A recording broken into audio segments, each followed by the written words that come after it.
welcome to everybody. Thank you very much for coming out tonight. As we've been talking, we are very excited about tonight's Richmond User Group. My name is John Daniel. I am, what am I today? Actually, I'm the Director of Platform Architecture for a company called Rootstock Software. And I have the agenda up, so let's talk about the agenda real quick. Look at this real quick. Yeah, so we'll do the introductions real quick. The exciting announcements, because they are exciting, and especially for those local, we've definitely got some things to talk about. And then number 3 is the main event with Mr. Doug Ayers, and we'll talk about that in just a few minutes. And then afterwards, we'll get into some questions and answers, and I guarantee you, if you follow along with Doug's presentation, there will be a lot of questions here. And I've already given us a lot of them already. And then finally, we'll just wrap it up for tonight and get ready. We've actually had some people presenting from the Richmond area at Dreamforce, and so we'll talk a little bit about that before. So real quick, introductions. Can we go to the next slide, please? Maybe. How many technical difficulties can we have with PowerPoint? It's just delayed. We're good. It's just delayed. Okay, cool. And as you can see on the board, these are the co-leads of, or these are my co-leaders with the Richmond Salesforce User Group. I'll get them to introduce themselves. So Ohad. So hi, those who don't know me, Ohad actually moved to Richmond earlier this year in April. I was a co-lead of the New York City Developer User Group, and now I'm happy to be a part of the Richmond User Group, Developer User Group. I run a consulting company, and that's it, I think. Well, you're a new father, too. New father, too. I have a daughter. Was born 5 weeks ago. Yay! Thank you. And we have Adam Marks. Hi, Adam Marks. I also just moved to Richmond 36 years ago when I was born. So no, I've been here my whole life. I'm a founder of another consulting firm called CloudThink Consulting. I've been leading the user group with John and now Ohad for several years, so we're really excited about tonight's presentation. Absolutely. So actually, I'm going to let you talk about the next slide, because you know more about it than I do at the moment. So Click. We click. There's a time delay on the slide deck. Here we go. The exciting announcements. So with that, Adam. Yeah. Just talk about them. Yeah. All right. So welcome to the new Trailblazer community groups. So what does that mean exactly? First of all, this is what the new homepage is going to look like. Let's just go ahead and advance the slide. There's not much to see here, other than lots of trailhead themes. So what does it mean? So there's new branding around the community groups, or the Trailblazer groups. Not as much of an impact here in Richmond, because we already had the admin group versus the developer group. And I say versus, but we're all here together, no competition. But in other places, there is more kind of segmentation. So you have a Pardot group, or a marketing cloud group, or a CPQ group, or kind of different groups, women in tech groups, all that kind of good stuff. And we can certainly have all of this here, and we encourage all of those types of groups. We will continue to have the group that we have here, right, as a combined group. So again, there's the user groups and the developer group. But what does that mean for us and how we engage with you all and how we put together these meetings? So Meetup and Splash. So I think most everyone here, or everyone here tonight, found us through Meetup. Sorry to say, as of September 1st, no more Meetup. 4 days. 4 days. So what do we need to do? So there's a URL there, trailblazercommunitygroups.com/Richmond. We all need to go there, and we need to sign up there so we can stay in touch with you guys. If you found us through the user group side on the former Success community, now the Trailblazer community, and you had registered through Splash, which was the event system that we used on that side of the house, your information should have been brought over, but just in case, still go to that URL, sign up, and we'll dedupe it on the back end. But that is how you will engage with us from a meeting perspective. And all of the group content conversation will be in the Trailblazer community. Again, I always remember the old URL because it was like that forever, which is just success.salesforce.com. Look for groups, and the Richmond group, ask you to join, we'll let you in. That's where the conversations will take place. But this is how you'll engage with us for meetings. Questions? We will be posting this deck. We will be posting the links in the Trailblazer community. We will tweet them out. We will send them via snail mail if we have to. We'll figure it out. But the point really to realize that this is now the only place where you will be able to get meeting invites from. So when we advertise the next meetup, it's going to be on here. So if you're not registered here, if you're only registered on Meetup on Splash, you will not get those invites. So go here tonight, register, so that when we post the next meetup, which is no longer called the meetup, I guess now it's called the Trailblazer. The next event. Yeah. And if you're not sure which one to choose between admin or developer, pick one. We see everything between the three of us. So. Yeah, developer's cool. Okay. Quick question. Is there any business-specific one as well, or more technology? So there is not a business-focused group. However, could there be one? Absolutely. And we can, if that's something you're interested in, we can get you in contact with the right people. Okay, anything All else? right. No, that's it for that one. So that one's done. Wasn't that exciting? Exciting. Yeah. If everyone don't mind travel, we can sign up for Charlottesville too. Absolutely. We have, by the way, in the audience, Mark, who is the leader of the Charlottesville, sorry, user group, and always happy to have him.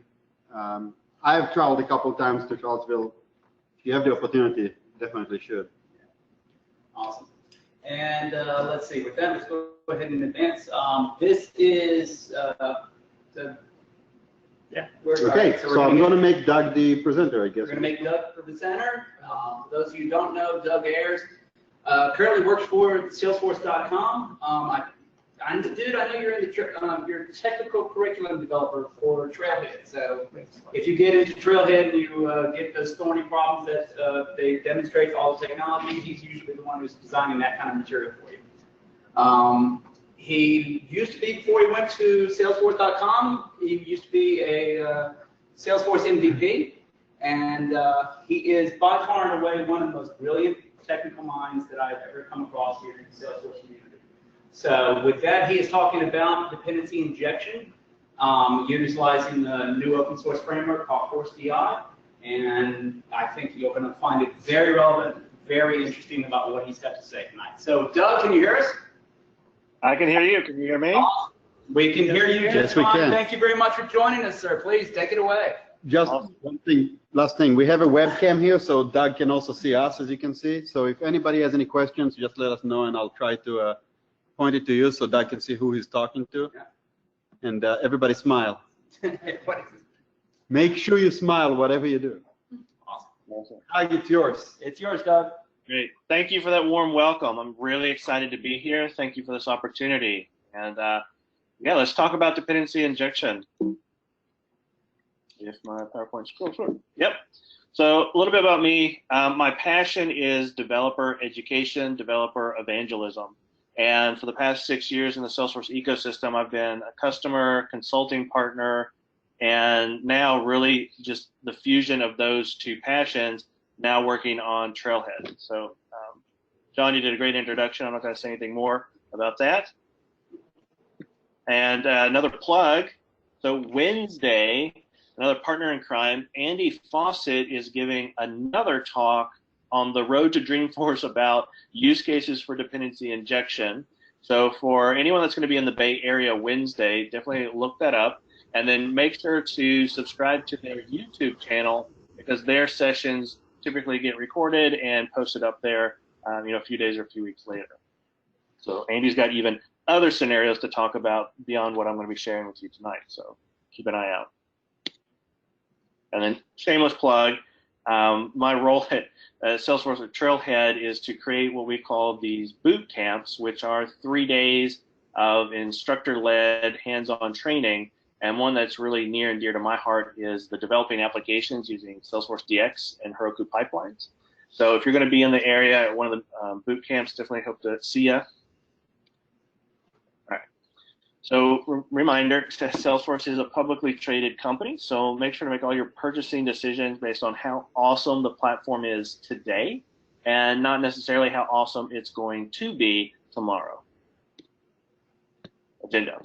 So I'm going to talk about what is dependency injection, this funny word. What is this design pattern trying to solve? And then we're going to do a walkthrough of purposely built a very trivial Apex code scenario, but we're going to walk through how we can refactor that design from going from what I'm going to call tightly coupled code to loosely coupled code, and what benefits is going to come out of that. And we're going to see this design and a couple other demos tonight using the SalesforceDX open source project, something that pioneered by Andy Faucet, VP of Platform, former MVP and CTO of Financial Force, and then also with John Daniel, right? So these two pillars in the community, I don't know why they're letting me tag along. I guess it's part of a mentoring program, but I'm really proud to be a part of that project. And then we'll open it up for some questions. So when you start out designing an application, right, you receive the requirements from your stakeholders, and the code that you write typically, just trying to solve X. They ask for X, you code for X. They ask for Y, you code for Y. And you build up this application. It's pretty much doing exactly what it was asked to do, nothing more. And if all goes well, you don't have to really go back to it. But that's not reality, right? So over time, as business needs change, whatever, your stakeholders come back to you and they start asking for little tweaks. Can we add some new functionality over here? Can we tweak the behavior of what I had originally asked over there? And an analogy that I like to give is this game called Jenga. And if you've never played it, you stack up these blocks like the image here, and each turn, one of the players takes one of the blocks from the bottom of the stack and then places it on top of the tower. And you try to move, kind of shift and change the shape of this tower without it collapsing, right? So every time a player has to move one of these blocks, it's very similar to making a change to your application or trying to refactor your application into perhaps something that it wasn't originally designed to support. And if everything goes well, the tower stays up. Your application, keeps running. You go home at night, you sleep happy. But if it's not architected in a good way, then just like the tower comes crumbling down, this could be a very headache-inducing exercise trying to bend your application to what the new design is, right? So this problem, this rigidity of applications is what dependency injection tries to help guard against. Okay? Let's see a practical example here. I've got 3 Apex classes: a chat app, a working message, and a vacation message. Nothing fancy here. These 2 message classes simply return a string. One says that I'm in the office, one says that I'm out of the office. But from a larger conceptualization, you might think of these as, if you were doing ERP integration or something, maybe these are shipping services, and one's an implementation for working with FedEx, another one's with working with UPS, or one is for logging data to your database, another one is for calling out to a web service to log data. It doesn't quite matter what exactly they're doing, but we've got these 2 classes and they do different things. And then the chat app application, the main application that we're working with, the greetings method makes use of those 2 classes, right? They explicitly, at lines 5 and 7, instantiate either vacation message or working message and call their specific methods. This is what I call tight coupling of the code. There's no way for chat app to compile or be deployed without its dependencies, okay? Now, there's nothing inherently wrong with this design, right? If this were the original requirements that you were given, this is a very intuitive way to start writing an application. And if you never have new requirements, this might, work fine for a long time. It's when we need to start changing the behavior. Maybe I want, a third message or a 4th message, or maybe I want to change the business logic at line 4 of how do I determine which message implementation I want to try and use. And that's that rigidity, right? That's when the Jenga tower might start to fall or wobble.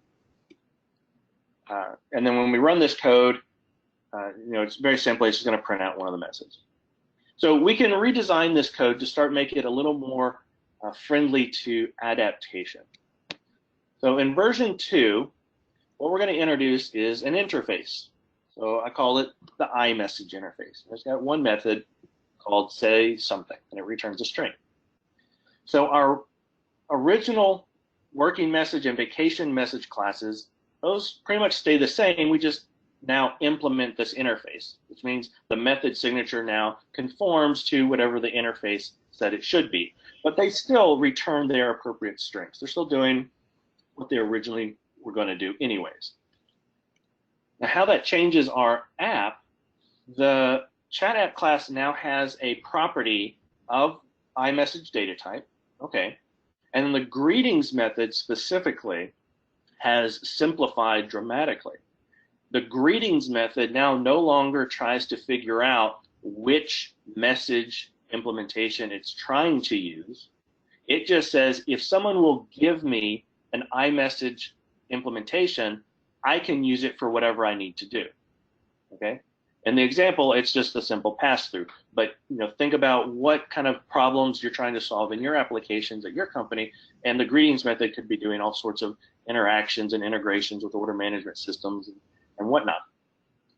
But you still see at line 5, kind of just played kick the can. All I did was move that logic up into the constructor. That's still better designed than the version 1, but our chat app is still tightly coupled to the vacation message and the working message, right? So we can still iterate on this design. And in fact, we can get to a point where we don't have any dependency on the vacation or working message, a strict dependency at all. So in version 3 here, I've refactored the constructors. At line 5, we're going to pass in an instance of iMessage. This is also known as constructor injection. So when we instantiate the chat app, we're just going to pass in some implementation of the iMessage interface, but chat app doesn't know what it is, nor does it really care. As long as it conforms to the interface, everything should be groovy. Another style is the second constructor at line 9 and 10. And this is using the SalesforceDX framework, but in more general terms, it's looking up from configuration what implementation should be used, right? So this could be coming from custom metadata type or some other configuration, but the key is which implementation to use is now external to the application. Right? So let's take a step back for a second to see what have we put together. So we have our app, the orange box, and it has a dependency on the iMessage interface, right? So it explicitly uses that class name. The green boxes, our working message and vacation message, they have nothing to do directly with chat app or orange box, right? So what we've done is what's called dependency inversion. This is the first step when you're refactoring your tightly coupled application. The app, the orange box, now codes to the interface. It codes to the abstraction, not the implementation detail, okay? So this is going to allow us to be a lot more plug and play with those green boxes. In fact, we can add, update, and delete these green boxes, different message implementations, with little and ideally no changes to the chat app, the orange box, right? Where dependency injection comes into play is that use. How does the chat app figure out which implementation, which green box to use? And ideally, we don't want the orange box to ever know explicitly which green box it's trying to use, right? That's the separation, that's the decoupling. And so tonight in the demos, I'm going to show you how Andy, John, and I have built up this SalesforceDX framework to fill in that blank right there. How can we dynamically look up the appropriate implementation? So jumping back into our code, another side effect of having designed the code this way, right? Code to the interfaces, code to those abstractions, is that the working message and vacation message actually can live in separate packages. It can live in separate namespaces. In fact, they don't even need to exist in the org where chat app is being initially developed. All right, so what kind of implications does that have? Well, here I've kind of drawn boxes around each of the classes. The common denominator of them all is the iMessage interface. So if you're thinking about from a packaging standpoint or how you organize your project, the iMessage interface would need to go into, say, a base package. This is something, set of metadata that needs to get deployed anywhere where a developer is working on the other code. But the chat app, the vacation package, the work package, those three have no tight couplings. They're not interconnected at all. And so they can live and breathe, iterate, and be deployed on their own. Right? So that's one of the big wins there. So practically speaking, let's say you've got your development team. Each developer has kind of gone off on their own on the different Scratch orgs. We have our base package developed in the bottom right. That green package, you see that that's been installed in the other two Scratch orgs. But the vacation package and the chat app package, they're being able to be developed and iterated and released on independently. That's a big win. So then when we get ready to do integration, all we need to do is install those packages. But it would be very easy, say I don't want the vacation package, maybe I want to develop and deploy the work package or some other package that I'm not sure I need or know about now, but it would be very easy to introduce it at a later point, right? And then how do we tell the chat app package which implementation class it's going to be using? At least with the ForceDI project, we track all that in custom metadata types to do the wiring. So in a declarative fashion, we get to influence really the behavior and the design of the application. So been talking about this ForceDI project. What is it? Where can you find it? It's on GitHub. It's under Andy Faucet's name. Just kind of Google the ForceDI. Andy and I have a few blog posts out there talking about the usage. And like I said, Andy and John, they are pillars of design patterns and software architecture, and I count it a privilege that they let me kind of hang out with them on this project. All right, so enough chit chat. Let's jump into a demo, or a couple demos. Okay, and you all see my developer console? Yep. Awesome. Okay, so I want to wrap up this conversation about chat app before we jump into the next set of demos. So here I've got my class, and what we see with the ForceDI framework, we've got this injector, it's looking at the org. All right, it's going to get an instance, and what it's doing is looking up in the configuration. We're using custom metadata types, so this is the unique name or the binding name that somewhere in configuration is going to tell us what specific class implementation we need to use. All right? So before this code will run or work, we actually need to go wire this up. That's going to be done in our custom metadata types. We'll go into binding. I'm going to create a new record. I'm going to give it the chat app message name. Now I know in this context, I'm wanting to bind for Apex, for an Apex class. So I just need to tell it which Apex class we want to use. So let's start off with the vacation message and just save that. Okay. Jump back and let's try it out and see what happens. Now, another thing to note about the dependency injection and how we tell chat app, let's move this over here, which iMessage implementation is going to use. The most generic would just to keep the constructor injection. I do have this constructor number 9 pulling up that code. That is a style. You could do that, but chat app now knows about dependency injection, right? We could remove this constructor altogether, and that would be great. There's going to be scenarios where you have to have the injector in the code because that's the only entry point for it. For example, an Apex controller or perhaps a trigger, but you can play around with it. Now, when we do the constructor injection, there was 2 ways that could be done. One, you could just hard code it. Now, from the chat app's perspective, it's golden, But from our overall code perspective, we still have, if we want to change out vacation message for something else, I've got to come into my code and change it, right? So I don't really like the hard-coded design. So we're just going to take that one out. But external to chat app, we can use our dependency injection. We're going to look up that binding. It's going to give us an implementation, and then we're going to print out a message. And because I chose the vacation message, we should see something saying I'm out of office. And there you go. Yes, I'm out of office today. Awesome. All right, well, what if I want to change my mind? I don't want that implementation. I want something else. As you might expect, I just come to my custom metadata type. I'm going to edit the record. Instead of a vacation message, I'm going to call this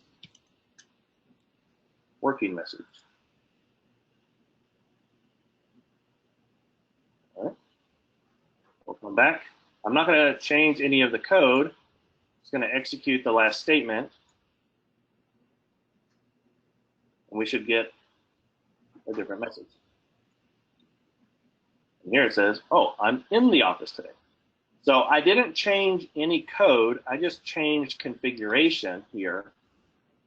And at runtime, I've influenced the behavior of my application. This is nice. This is awesome. However, this design, we can continue to iterate on this even further.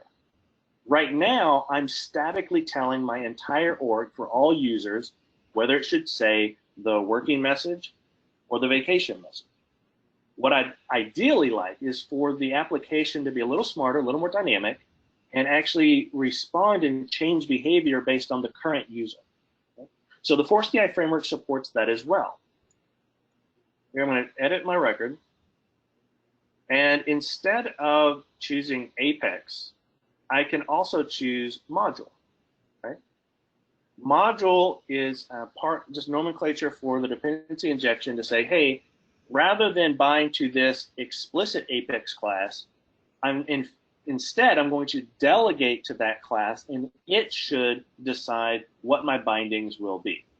Okay, so we're not going to have the chat app message here. Let's call this my module, and I'm going to call a different class called the chat app module. Actually, let's just do that.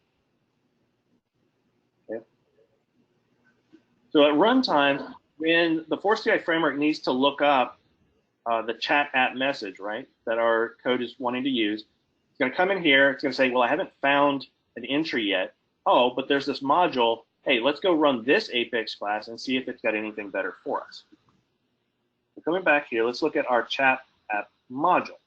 This class extends the DI module from our framework, and all I need to do is implement this configure method. And at this point, because I'm in Apex, I can do any programmatic configuration that I want. Here, I'm making a SOQL query to find out if the user is out of office, for the current user, if they have it enabled. I could also have made an HTTP call out, looked up other business data, whatever. And if I'm out of office, then I'm going to bind. So I'm doing programmatically what we had just done declaratively. That chat app message is going to go to vacation message that class. Otherwise, if I'm not out of office, then I'm going to bind a different implementation. And I could also add more bindings here if I desired. Now, to try this out, if I go over to my user record in Chatter, in Chatter settings, I've enabled the out of office feature. So I can come over here, click out of office, and I can indicate if I'm going to be out or not. So let's say I'm going to take the next week off and save. All right, I'm out of office. So we should expect when I run the demo again to get I'm on vacation.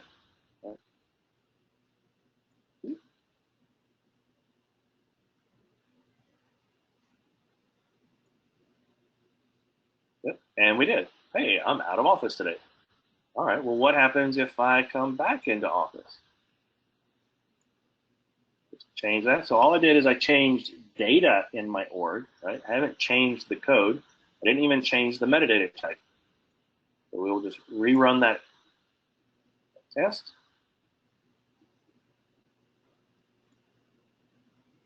And there you go. I'm in the office today. So I am completely customizing the behavior of my application where I can declaratively swap out behavior, and I'm also having it customized based on the running user, right? So this is really powerful stuff when you start to adopt dependency injection and you externalize where the logic is that determines what functionality should be used, okay? All right, so let's look at another demo. Our dependencies aren't always created because of the way that we wrote our code. In Salesforce, sometimes our dependencies come from declarative features, like overriding actions or custom buttons. So here on my widget custom object, I've overridden the new action with a Lightning component called widget new component. Right? Now, if I wanted to customize that behavior,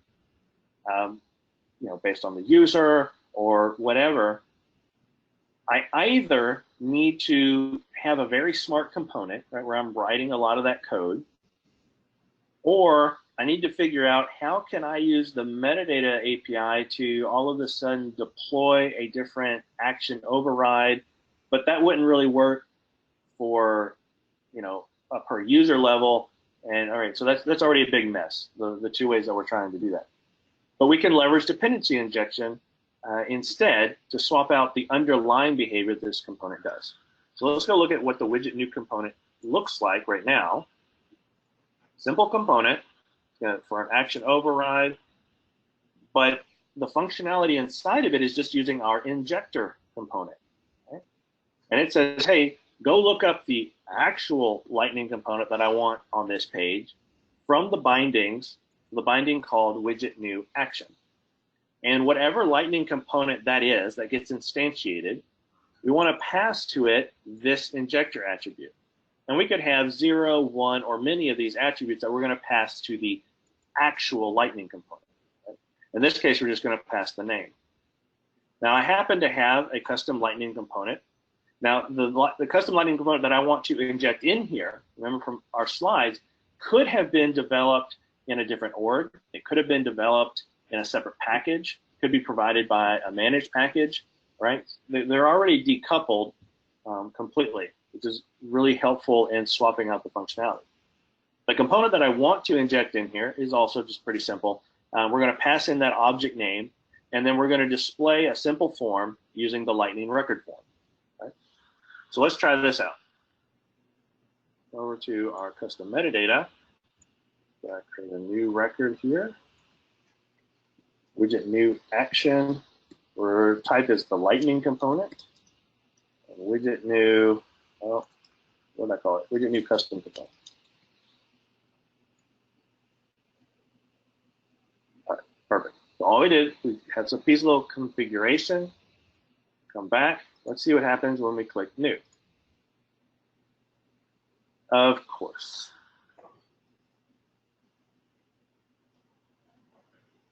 What did I do, John? I don't know. It was working earlier. Yeah, it was. I've done it 20 times today. Widget new custom component. Did I misspell it?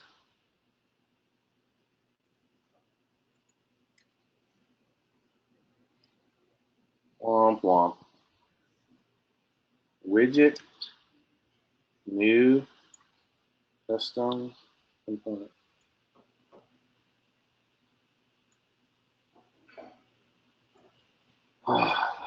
No, live demos go wrong.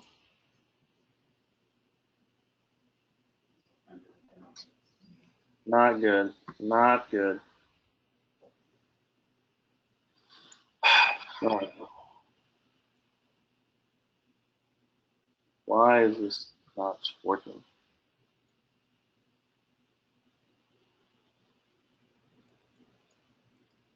I've got one more demo of Visualforce 1 that I can try, but wow, that really sucks.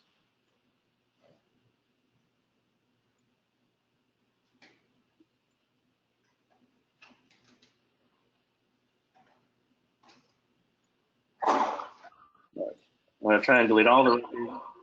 Start this over one more time. We're looking for the widget new action. want a lightning component. Oh, I know what it was. I forgot the C colon. Good grief. New custom component. So lightning components, their unique name is not just the name like an Apex class. We also need the namespace. Apologies, folks. Sorry about that. So we'll come back here. We're going to create our new widget component, and this time it loads up our lightning component. Awesome. We'll call this our first widget. Let's see. Now, what if I didn't want the behavior to be another lightning component that I built? Maybe I want to use a flow, right? I just need to have a nice UI wizard for creating the records, but I don't want to go re-architect my application, right? Just plug and play for that action.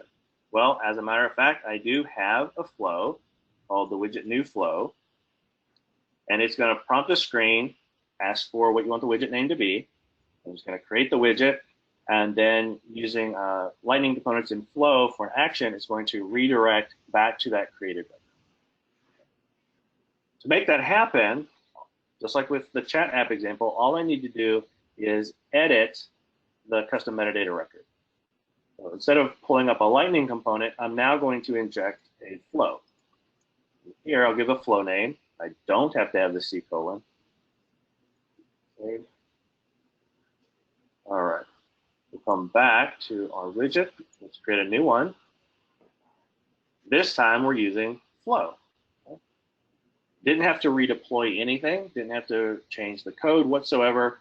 One configuration detail, and I've completely modified the behavior. And just like we saw with the chat app, we could customize these actions based on the running user, other logic, time of day, it's raining on Thursday, whatever.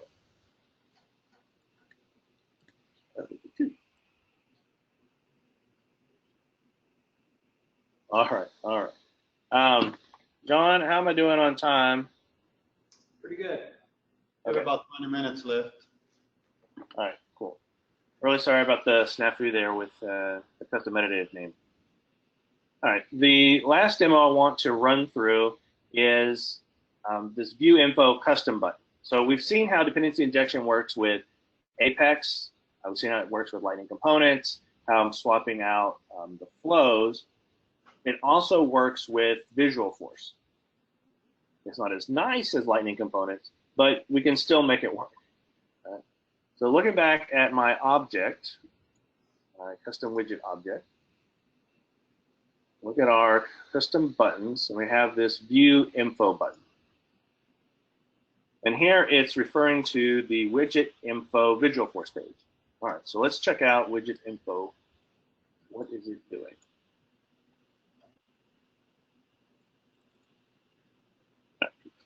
Pretty standard Visualforce page. It's got a standard controller for widgets that we could be used in the button. We're going to have our own custom extension to kind of look up some data. And here, we don't have anything else but the injector tag. Same song and dance as before. We're going to have a binding for this name, widget info page. And we can call these bindings anything that you want. But where Lightning components, we were able to, if we come back to this original component, have these nested injector attribute tags. Lightning components really supported the dynamic notion of reading through the body and seeing how many are there. Visualforce, not so much. We can't dynamically create the Apex parameters, nor can we dynamically specify what those Apex parameter names are going to be. It was a bit more rigid. And so for this to work, we just expose a parameters, one attribute, and you just pass in whatever it is that you want to pass on over to the injected Visualforce component. Now, I like to pass in a map. So if we go look at the widget info controller, we'll see what's going on right there.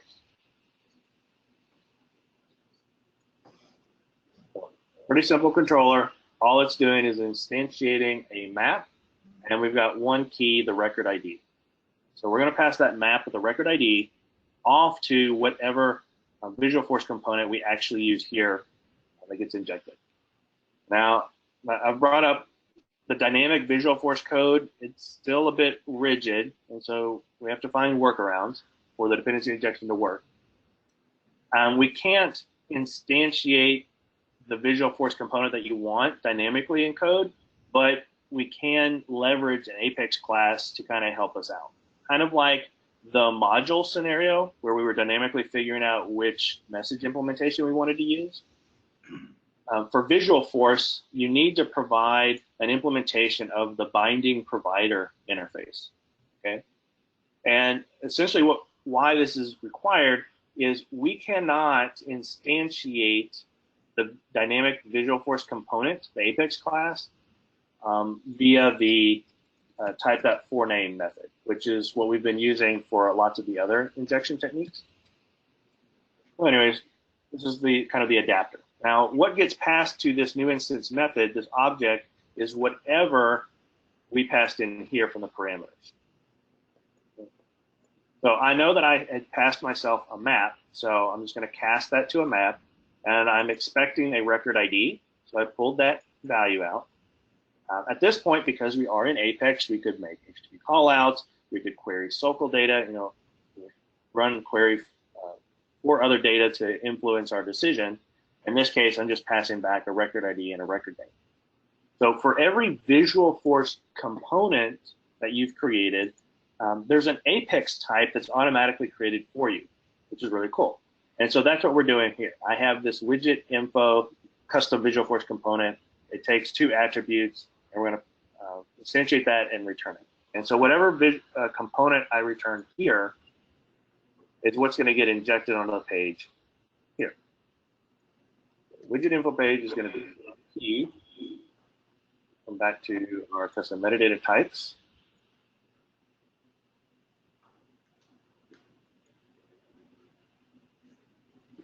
So this one, widget info page, going to be a Visualforce component. Now, I'm not putting the Visualforce component name, right? I have to specify the Apex class that is the binding provider. Now, this is only specific to Visualforce because it's not as dynamic as we would like. Save here. And so anything that's going to look for the widget info page is now going to load up my Visualforce component. Over here, just click view info. So here's my Visualforce page, very simple, prints out the ID and the name, and I've got a little button to go back to the record. But just like with the action override, maybe I want my button to go to a flow, right? Something else. So that's very simple as well. We just come into the custom metadata record, change our binding to a flow, and I happen to have a widget info flow. It's also going to display the ID and the name as a link back to the record. Change the custom metadata type, click the button, no code is changed, but now we're inside of a flow. And there's my output text. Ooh. All right. Well, that's it for the demos. I'm really excited to hear any questions that y'all may have about the ForceDX framework or this design pattern or other design patterns that y'all have been using to decouple your code. Any questions? Yes. The suite is super powerful. From a testing, deployment, pipeline, etc., how do we kind of manage it? Or is it completely up to the developers and they're promoting it up and down the chain? Okay, so just to rephrase the question, obviously you're saying this is super powerful, and how do we manage the testing cycle? How do we manage the life cycle around testing this and making sure that everything is verified before, say, it gets to production, especially in more complex scenarios like you were talking to about ERPs and those types of systems and environments. So what's your thoughts there, Doug? Yeah, I'll take a swing at it, and then Don, if you want to jump in, feel free. I want to come back to this slide. So in the early development, based on that question, right, everyone's in their own org. Chat app doesn't know anything about the vacation package implementation that's being used. It might, for its own unit tests, just be using some mock implementation or some simple message implementation that the base package already provided to it. that's going on down here, right? Then when you start to do, say, larger integration testing, you would have all these packages installed, and yes, the tests here, right, you're going to need to leverage the custom metadata type or something that's going to be looking up the actual implementation and start testing the different variations, right? If you expect to put vacation package in there, wire it up, see what happens. Some of the examples that I was showing you was more UI based, so you might need to have either manual user testing or something like a Selenium test to go in. I don't really think that the testing efforts and how you go about it is too awfully different than maybe how you're developing applications now, other than it is a little later downstream before you start to see all the pieces, before you see all the pieces come together. So I don't know if that's helping answer your question or not. John, anything else you want to add? Yeah, I mean, some of the other pieces that help in this type of situations are a very robust continuous integration environment and stuff like that. An automated build of the individual packages, what is demonstrated here, and then an automated execution of those tests back and forth. That will get you a good bit of the way there. But still, there is going to be that manual testing effort. There's going to be that final testing effort. You're going to deploy everything out to, say, your regression testing environment, your UAT environment. Your testers are going to go through the paces, execute the test, and then your deployment to production will probably be, in this case, it's multiple packages, but it'll be deploying not just the code, the packages, the components that make up the puzzle, but also, say, the custom metadata records that we're binding and bringing together. And so all of that, for the most part, it's still the same. It just gives you a little more flexibility about how to do it. And it gives a whole lot more flexibility at the developer level and to some degree the tester level. They're able to isolate themselves a little bit easier and get moving a little bit quicker. So does that answer your question? Is that where you wanted to go? Okay. Oha? We also have a question from webinar viewer. Jody Miners asks, so why use DI with flows and not the new feature of guided actions? Good question. As a Salesforce employee, I should be embarrassed to say I have not used the guided actions yet.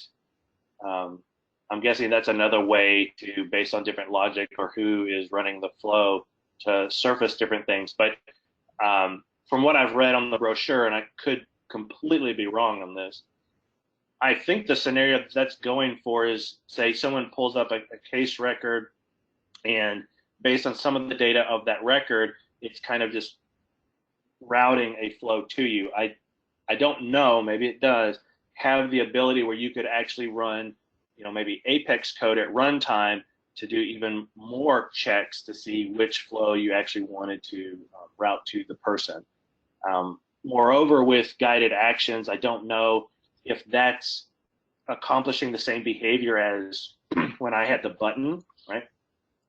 If I just click this button and I'm influencing which flow shows up, is that the same thing as guided actions with flows? I personally don't know. Does anyone in the audience, have they used guided actions?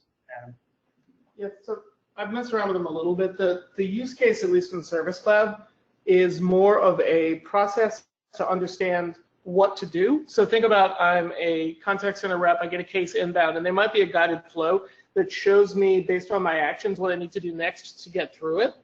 So that's one of the examples. But I think some of that, just with, generally speaking, the new Lightning Flow engine, I think we're probably going to see some advances in that. But based on what I'm hearing and what I've seen, I think there's two completely different use cases. And Doug, I think what you said is kind of spot on. I think these are two things that are two different use cases, two different uses in the platform. Okay, awesome. And the takeaway, we all, including Doug, need to go play with guided actions. Thank you for the question, Jody. Any other questions in the audience here? Anybody? I have a question. Can the custom metadata, can that be dynamically generated or altered based on other actions or other things in the on an object? If you want to follow up with decide what is this that, you talk about vacation, like hopefully put the thing out in the future. You know, so we'll wait for that, wait for those dates to determine what it is. So let's say another object. So just to repeat the question, the question was, with custom metadata driving the bindings and the configuration declaratively, is there a way to adjust it on the fly or have it make it dynamic and so on? Yeah, Doug, thoughts? Yeah. So one way to make it dynamic, we're not going to dynamically, I mean, I guess you could dynamically create or edit or delete custom metadata records. I mean, if you have code that's doing that, my approach would be implement that through a module, which itself is an Apex class. And if I go back to the developer console, I had one example here. When you have a module, when it runs its configure method, now I have mine tuned specifically for my chat app purposes, but this is where in code you get to define what's the key, right? What are code and things looking up, right, through the framework, and what do you want it to actually bind to? Now, the neat thing about modules is that these run every time in real time at runtime.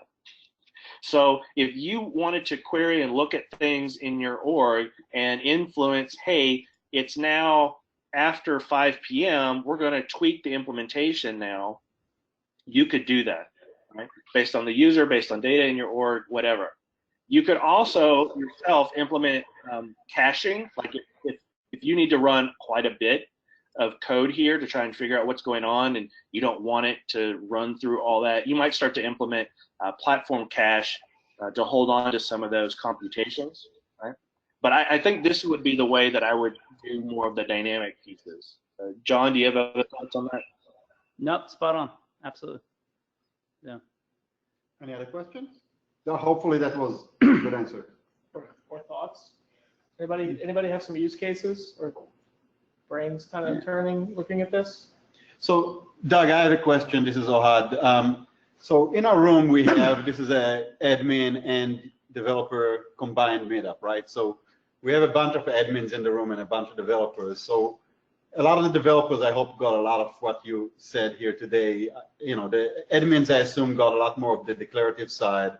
But if I'm an admin, what do I take out of this? What do I take out of this presentation as something that maybe I want to learn more, or I want to make sure the developers in my org learn or start doing? So what do I get out of it as an admin is really what it kind of boils down to. Yeah, so for the demos today, I think from an admin, or let's say from a declarative perspective, if I'm just rolling out declarative solutions, you have the DI framework installed, right? That's a package. And then here with, say, action overrides or even buttons that you're introducing on your objects, what they point to, if you look at some of the simple components that I have, it's really just a few lines of code, right? So even if you needed to just copy and paste this without entirely knowing why and what it's doing, you just know, hey, here's a value. As long as I have that mapped in here, then I can have other state flows. You could run dependency injection entirely with declarative features where the buttons are running different flows. You swap those out, and you didn't have to write or you use minimal code whatsoever, right?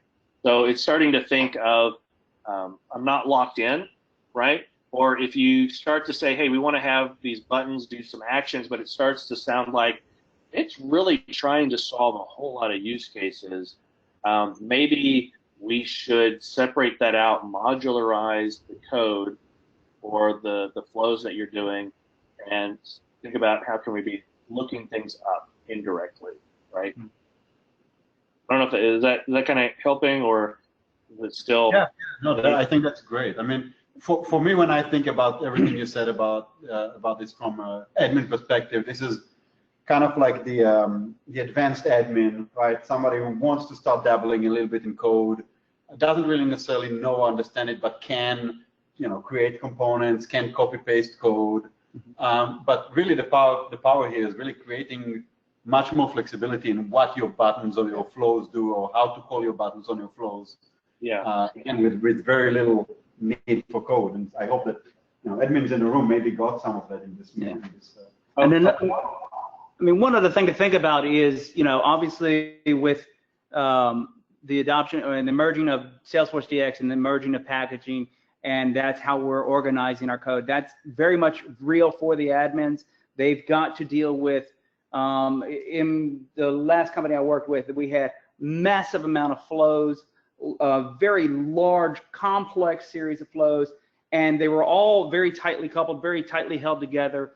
And this offers a way to help migrate and break some of that spaghetti, for lack of a better word, spaghetti flows, and organize them a little bit easier so that you can start breaking them out into packages and start adopting DX and packaging the way they're thinking. So this is definitely going to help that.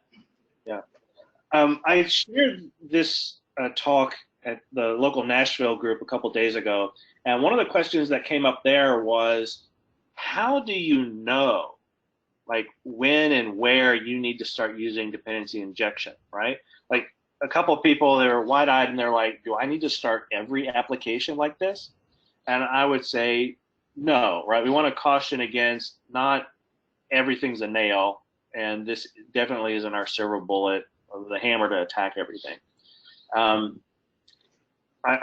If I show some of that original code, and you can think of it as code, or you can think of it as how you're designing your buttons and things of that nature. Sometimes the most intuitive is just to write it very straightforward, right? You do have the custom button point to a Visualforce page, and that Visualforce page has your logic in it, right? I think some of it comes out of experience, right? You pick these things up as you run into them, but then also trying to think about, hey, does this look like tomorrow I might want to swap out this functionality, or maybe I want it to be a little more dynamic based on XYZ criteria. Those are some of the kind of flags or indicators that might make you think, hey, I know that we got this working in our proof of concept, but let's take a second to refactor the code and say, how could we make this be dynamic, a dynamic lookup? And if you get to that point, I hope the ForceDI is a framework that would help you, with that implementation. Yep. What's your name? Introduce yourself. Sorry, this is Christopher Saswin. I work with Salesforce as well. I'm a specialist in the service cloud area. The question I have is, do you use custom metadata types? Did you try to using custom settings? Is that because custom settings is sort of dependent on the user, like you can have attributes that you can set for user and run it specific to users. I didn't know. Right. I'll repeat the question. So just, Doug, why did you decide to use custom meta types instead of custom setting where you can have the hierarchy-based custom setting that is already tied to a specific user? Yeah, that's a good question. I'm going to say it's because you can package and deploy the custom metadata types, whereas custom settings are considered business data, right? They exist in those orgs, and if you want to deploy them, you're actually doing data migration. But with a custom metadata type, we can, export that, put it in source control, and deploy it as part of a package or deploy it through a change set. You know what? It would be pretty cool if custom metadata types had some kind of semblance of these are user specific, but for now we kind of went for custom metadata types are a bit more powerful. Some of the fields can actually, like this one, the binding object, this is a lookup to other metadata. So the objects. So we didn't have to hard code this pick list. Custom settings don't do that. Right? And the future of, I guess, this custom setting, custom metadata seems to be going the metadata type direction. And so it felt like that's a better place to kind of standardize and build right now. Good question. Any other questions? Awesome. Well, thank you very much, Doug. Thank you. Thank you. I hope this was very valuable to the developers in the room, but also to the admins to be exposed to something new and a new pattern. Just again, seeing some stuff that can be done with very, very little code. This session has been recorded, this webinar, so we will actually share the link, the video itself on our Richmond, on the RBA YouTube channel, and on our Trailblazer community. So go there, register so we can all keep in touch, and you'll be able to see all this. We'll share all the resources, the presentation, and links to the Force DI and everything. Anything else to say, to add, Adam, John? Doug, thank you very much. Yep, thank you so much. And John, use your video editing skills to cut out the spot where I had a typo with my metadata record. Oh, We'll put it on repeat in the middle. Yeah. It's going to be an hour of just that, like. All right. Couple of other quick things before we let everyone go. So finding us at Dreamforce and then talking about the next meeting. actually, before we talk about that a little bit, Doug, correct me if I'm wrong, but you definitely have another presentation about this at Dreamforce. Is that correct? Yes. You know what? I forgot to show that slide. We have several different, like a handful or more Dreamforce sessions just about dependency injection and, how do you approach unlocked packages, and they kind of complement some of the sessions that you're even doing, John. Good stuff. And what's the name of that Dreamforce session? We got one called Understanding the Value of Dependency Injection in the Lightning Platform, and then Tips for Organizing Metadata to Adopt Unlocked Packages, and then Advanced Techniques to Adopt SalesforceDX Unlocked Packages, and then How Packaging Transformed App Dev at CarMax. So essentially, if you go to Dreamforce, go to the sessions, you look up anything for the word package or packaging or dependency, you're going to find some good stuff. Excellent. Awesome. Who's going to Dreamforce? Got a lot of people in the room Good. going. Good stuff, good people. Perfect. All right. Yeah. So to go along with that, we wanted to highlight some of the other Richmond community members that will be presenting. So we have a list here. We've got John, who's doing double duty on that Advanced Techniques to Adopt SalesforceDX Unlocked Packages. Premjit is going to be doing a wonderful session on packaging and how it transforms CarMax. And then we've got a second one with Brian and Jason that's going to be talking about accelerated CRM rollout. So there's even more out there from community users. I think there's a couple more involving CarMax people. So if you haven't had a chance to go and review the sessions ahead of the agenda builder going live, which Should be this week? Yeah. So Rumors. say this week. So sessions go really fast. So definitely check back and keep your ears out and your eyes peeled. Yeah. And then we're going to advance the next slide. Yeah. Oh, big mistake. Yeah. And what's the next slide? And I think that's it. Our slide deck is slow. There we go. All right, planning for the next meeting. So the next meeting, Dreamforce is going to throw us off a little bit from the schedule. So the next meeting is actually going to be our Dreamforce 18 Global Gathering on November 5th. Registrations are already open. So if you click that, it's going to take you to our new community page, which we mentioned earlier, which is on a platform called Bevy. Again, we're going to post this. You don't have to remember the bit.ly link, but go ahead and get registered now. There's going to be swag. We're going to have, food as always. It's going to be a great event. We're looking forward to hosting again this year. You can do it. All right, stay connected with us. So there's the Trailblazer group, Success Community group. So there's the link there. The Trailblazer groups for events, that's the Bevy group, and then the Twitter for the Richmond Developer group. And then finally, and most importantly, huge thanks, CarMax and Rootstock, for making tonight possible as always.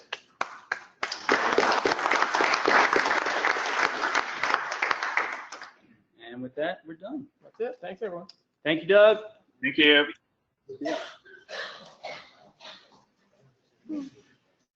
Sure,